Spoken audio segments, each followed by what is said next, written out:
दोस्तों, पौराणिक ग्रंथों के अनुसार ऐसा माना जाता है कि भगवान श्री कृष्ण का जन्म मथुरा में हुआ था और उनका पूरा बचपन गोकुल में बीता था। लेकिन जब कंस के युद्ध निमंत्रण पर श्री कृष्ण को वापस मथुरा जाना पड़ा था, तो कंस का वध करने के बाद श्री कृष्ण ने सभी यदुवंशियों के साथ एक द्वारिका नगरी बसाई थी। महाभारत युद्ध के 36 वर्ष बीतने के बाद द्वारिका नगरी पूरी तरह से समुद्र में डूब गई थी और इसके साथ साथ श्री कृष्ण सहित बहुत से यदुवंशियों ने अपने प्राण भी त्याग दिए थे।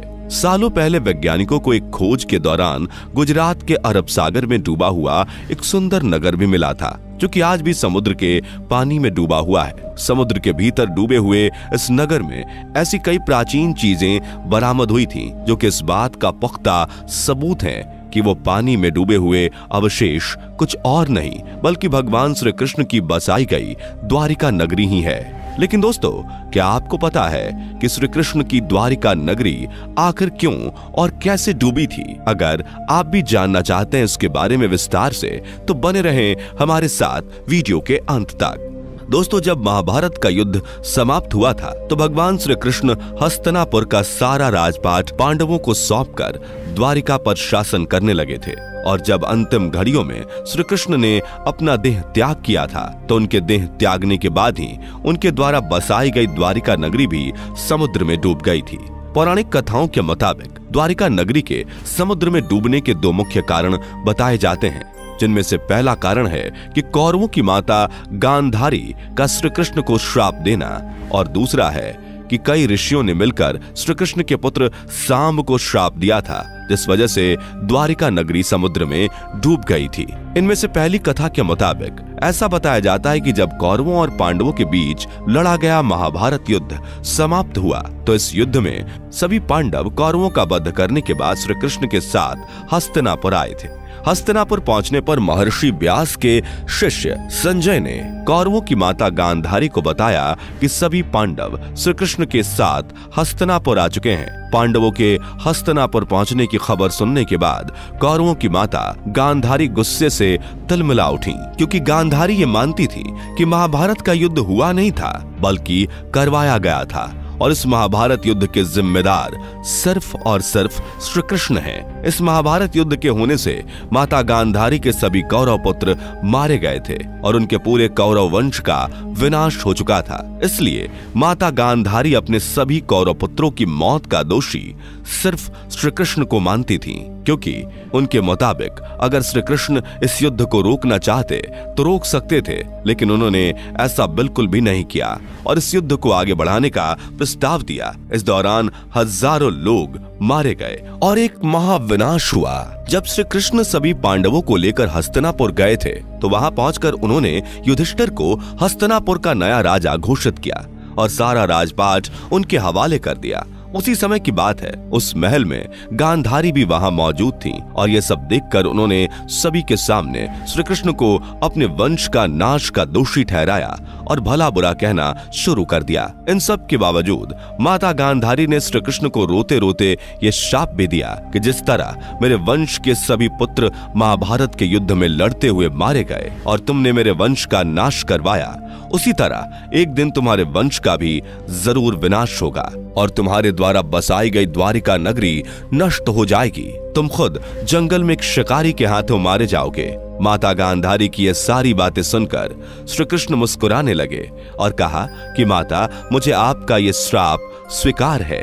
श्री कृष्ण की ये बातें सुनने के बाद माता गांधारी उन्हें देखकर रोने लगी। कुछ देर बाद उन्हें अपनी गलती का एहसास हुआ। इसके बाद जब माता गांधारी श्री कृष्ण से माफी मांगने के लिए गईं, तो श्री कृष्ण ने उन्हें समझाया कि माता, आपके द्वारा दिया गया श्राप तो मेरे लिए एक प्रसाद जैसा है। श्री कृष्ण की ये बातें सुनकर वहां खड़े सभी पांडव भाई भी रोने लगे और सोचने लगे कि माता गांधारी ने श्री कृष्ण को यह कैसा श्राप दे दिया है। कुछ समय बीतने के बाद श्री कृष्ण हस्तिनापुर छोड़कर वापस द्वारिका चले गए। दोस्तों, ऐसा बताया जाता है कि श्री कृष्ण खुद ये चाहते थे कि कौरवों की माता गांधारी उन्हें श्राप दें, क्योंकि जब महाभारत का युद्ध समाप्त होने के बाद पृथ्वी पर धर्म की पुनः स्थापना हुई थी, तो इसके साथ साथ श्री कृष्ण के जीवन का उद्देश्य भी समाप्त हो गया था और वह जल्द से जल्द अपने परधाम को लौटना चाहते थे। महाभारत युद्ध के दौरान जब सभी पापियों का विनाश हो चुका था, तो उसके बाद पृथ्वी पर केवल वही लोग जीवित बचे थे जो कि सच्चे दिल से भगवान को मानते थे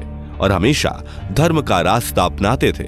लेकिन ऐसा कहा जाता है कि महाभारत के युद्ध में द्वारिका नगरी के लोगों ने भाग नहीं लिया था और द्वारिका में कई लोग अभी भी पुराने रीति रिवाजों को अपनाते थे और अधर्म की राह पर चलते थे। श्री कृष्ण चाहते थे कि द्वारिका में भी धर्म की पुनः स्थापना हो और सभी द्वारिकावासी धर्म के रास्ते पर चले। इसलिए श्री कृष्ण ने अपने जीवन के अंतिम उद्देश्य को पूरा करने के लिए माता गांधारी द्वारा दिए गए श्राप का सहारा लिया, जिससे द्वारिका नगरी डूबने के पश्चात वहां बसे सभी अधर्मी लोग भी मारे गए। अब दोस्तों बात करते हैं उस दूसरे कारण की जिस वजह से श्री कृष्ण की द्वारिका नगरी समुद्र में डूब गई थी। एक बार की बात है जब ऋषि विश्वामित्र, कश्यप ऋषि और ऋषि दुर्वासा आदि सभी द्वारिका नगरी में भ्रमण के लिए निकले। तभी उस स्थान पर श्री कृष्ण के पुत्र सांब अपने मित्रों के साथ मिलकर खेल रहे थे। जब श्री कृष्ण के पुत्र सांब ने उन ऋषियों को अपने करीब से गुजरते हुए देखा तो उन्होंने अपने सभी मित्रों के साथ मिलकर उन ऋषियों के साथ मजाक करने की एक योजना बनाई। इसके लिए उन्होंने एक स्त्री का वेश धारण किया और अपने मित्रों के साथ मिलकर उन ऋषियों के सामने गए। ऋषियों के सामने जाते ही उनके मित्रों ने उन ऋषियों से कहा कि हे मुनिवर, ये स्त्री गर्भवती है, हमें ये बताइए कि इसके गर्भ से क्या उत्पन्न होगा। सभी ऋषियों को सांब और उनके मित्रों की ये बात सुनकर एहसास हुआ कि उनका मजाक उड़ाया जा रहा है, जिससे वो बहुत क्रोधित हुए और उन्होंने सांब को यह श्राप दिया कि इसके गर्भ से एक ऐसा मूसल उत्पन्न होगा जिससे तुम्हारे सारे वंश का विनाश हो जाएगा। ऋषियों की यह बात सुनकर सांब ने तुरंत ही उनसे माफी मांगी, लेकिन उनसे माफी मांगने का कोई फायदा नहीं हुआ। जब इस श्राप के बारे में श्री कृष्ण को पता चला तो उन्होंने कहा कि ये ऋषियों द्वारा दिया गया श्राप है, ये झूठ नहीं हो सकता। इसके कुछ समय बीतने के बाद ठीक वैसा ही हुआ जिसका डर था। अगले दिन ही सांब ने एक लोहे का मूसल उत्पन्न किया जो कि देखते ही देखते अदृश्य हो गया। कुछ समय बीतने के बाद श्री कृष्ण और कौरवों की माता गांधारी के द्वारा दिया गया श्राप सच होता नजर आने लगा और उनके श्राप का असर पूरी द्वारिका नगरी पर दिखने लगा। द्वारिका में हर दिन कोई ना कोई अनहोनी घटनाएं शुरू हो चुकी थीं, जैसे कि चूहों की संख्या बढ़ जाने की वजह से फसल और अनाज बर्बाद हो रहे थे और इस समस्या से द्वारिका में रहने वाले लोग का जीना मुश्किल हो गया था। इस समय तक द्वारिका वासियों में मतभेद इतने ज्यादा बढ़ चुके थे कि उनके बीच आए दिन किसी न किसी बात पर झगड़ा होता रहता था। इसी के साथ साथ सभी द्वारिका वासी तामसिक क्रियाओं के भी शौकीन हो चुके थे। ये बातें देखते हुए श्री कृष्ण ने अर्जुन तक यह संदेश भिजवाया कि वो द्वारिका आकर उनके नगर के कुछ लोगों को एक सुरक्षित स्थान पर ले जाएं। श्री कृष्ण का यह संदेश जब अर्जुन के पास पहुंचा तो वो उनसे मिलने द्वारिका गए। द्वारिका जाकर अर्जुन ने देखा कि यहाँ तो सभी यदुवंशी आपस में लड़ कर एक दूसरे का विनाश कर रहे हैं। अर्जुन को देखकर श्री कृष्ण ने उनसे यह कहा कि द्वारिका जल्द ही समुद्र में डूबने वाली है। हे अर्जुन, इसलिए तुम यहाँ से सभी द्वारिका वासियों को अपने साथ लेकर हस्तिनापुर चले जाओ। श्री कृष्ण की ये बात सुनकर अर्जुन सभी द्वारिका वासियों को अपने साथ ले जाने के लिए राजी हो गए और इसके लिए वो तैयारियां करने लगे। लेकिन तभी श्री कृष्ण के पुत्र प्रद्युम्न की मृत्यु हो जाती है। प्रद्युम्न की मृत्यु के बाद श्री कृष्ण के भाई बलराम भी अपने प्राण त्याग देते हैं। इसके बाद श्री कृष्ण एक दिन वन में पेड़ की छांव के नीचे बैठकर माता गांधारी के द्वारा दिए गए श्राप के बारे में सोच रहे थे।